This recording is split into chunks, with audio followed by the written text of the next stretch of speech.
আউলিয়ারা চলে গিয়েছেন, সে পথে চলার তৌফিক দান করবেন আল্লাহ। আমাদের প্রত্যেককে ঈমানের সাথে মহব্বত দেবেন আল্লাহ। মৃত্যুর পরে আল্লাহ কবরে আল্লাহ সাথে প্রত্যেক সওয়ালের জবাব দেওয়ার তৌফিক দান করবেন নূরের ফেরেশতা দিয়ে কবরকে আপনি আলোকিত করে দেবেন আল্লাহ। নূরের ফেরেশতাকে দিয়ে কবরকে আলোকিত করে দেবেন আল্লাহ। কাল কিয়ামতের ময়দানে ডান হাতে আমলনামা নসিব করবেন আল্লাহ। আসরের ময়দানে আপনার আরশের ছায়া আমাদের প্রত্যেককে নসিব করবেন আল্লাহ।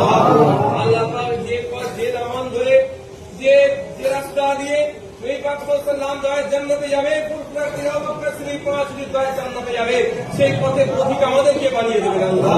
আমাদেরকে পথ পাওয়ার তৌফিক দান করবেন আল্লাহ। আল্লাহুম্মা ইহদিনাস সিরাতাল মুস্তাকিম, আল্লাহুম্মা ইহদিনাস সিরাতাল মুস্তাকিম, আল্লাহুম্মা ইহদিনাস সিরাতাল মুস্তাকিম। আল্লাহ আমাদের সকলকে আল্লাহ আযাব থেকে আযাদ দেবেন আল্লাহ। কবরের আযাব থেকে আমাদের আযাদ দেবেন আল্লাহ। আল্লাহ জাহান্নামের আগুন আমাদের সকলকে হারাম করে দেবেন আল্লাহ। আল্লাহ পাক আমাদের সকলকে জান্নাতের রওজা বানিয়ে দেবেন আল্লাহ। আল্লাহ রহিম আল্লাহ, আপনি ছাড়া কেউ নেই। আপনার ছেড়ে তো রাত করেছি আল্লাহ, শয়তানের চক্রে পড়ে নফসের জ্ঞানে পড়ে অনেক গুনাহ করেছি আল্লাহ। আমাদের গুনাহ খাতাকে আপনি মাফ করে দেন আল্লাহ রহিম আল্লাহ। আপনি ছাড়া আমাদের মালিক মাওলা দ্বিতীয় কেউ নেই। আপনার তরফে হাত তুলেছি আল্লাহ। নফসের জ্ঞানে পড়ে শয়তানের চক্রে পড়ে অনেক সময় গুনাহ করেছি আল্লাহ, মাফ করে দেন আল্লাহ। আল্লাহ পাক আমার প্রতিবেশী ত্যাগ থাকে